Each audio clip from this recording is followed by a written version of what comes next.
So what you have done is made it difficult to carry out some types of attacks where either you shoot past the canary or you corrupt something before the canary.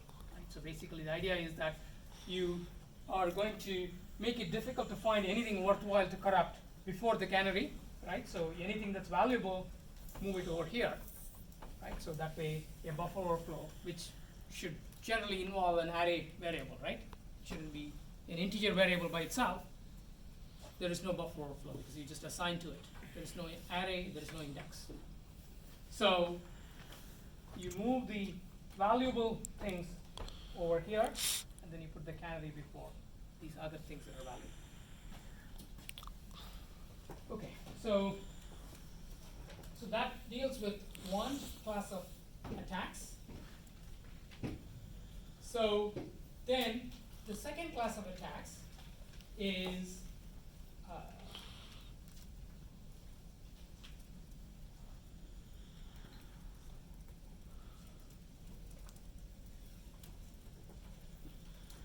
the second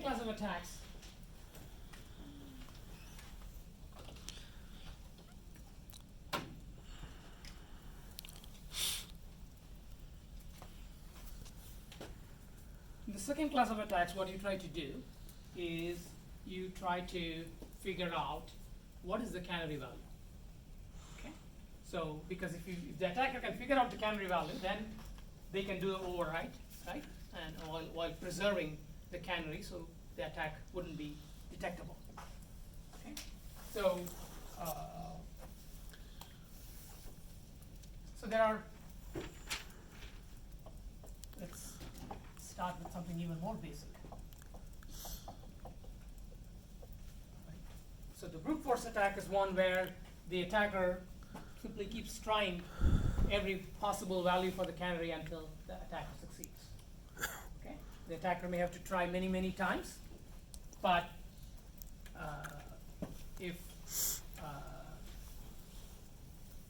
you give the attacker enough time, they may be able to succeed. Okay? But it's obviously not the most practical way to do an attack.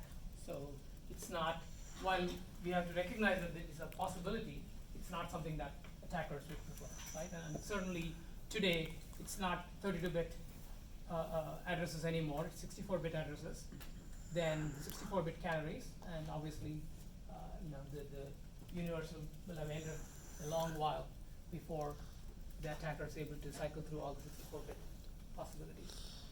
So brute force attack is not such a useful thing. Then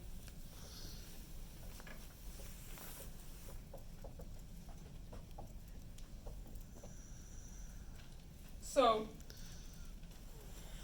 the canary is relying, rather this protection scheme relies on the secrecy of the canary, right? So very often security solutions are based on some secrets. Right?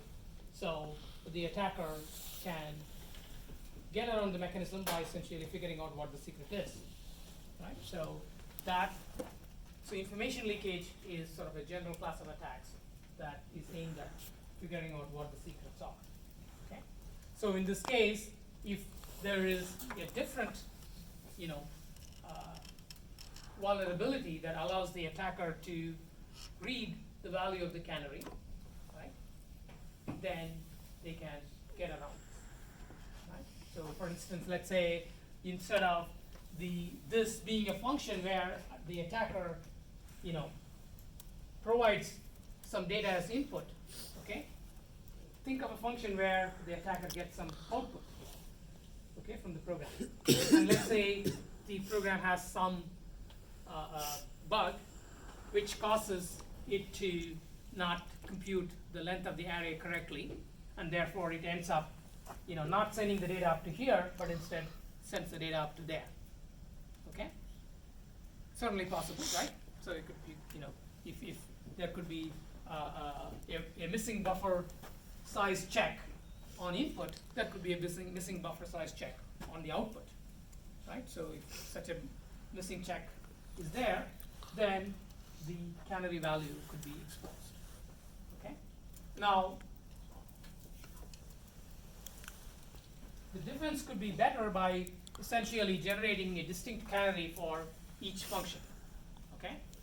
But that's not how people thought generating a distinct random number for each function call is too much of a performance overhead. So the way it's implemented in Propolis and every other compiler today is that this canary is global, right? It's just one canary that's used by all functions. So if that canary value is leaked, then the attacker can do the attack from here on. Okay? So in your assignment, because we are using a compiler, it uses a canary-based defense. So in order to get around it, you need to use a vulnerability to leak the canary, and then you carry out this attack.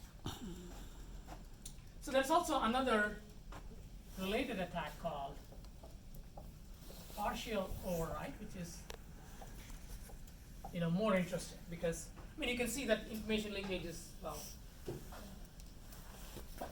nothing particularly interesting about it, right? Of course, you have to figure out how where is the vulnerability that allows you to leak a secret, but otherwise, conceptually, there's nothing interesting about it. But partial override is sort of interesting because what it allows you to do is the following, right? Think of a vulnerability like this, right?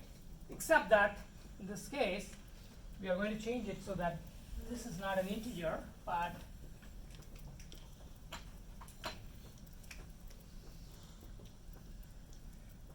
so everything here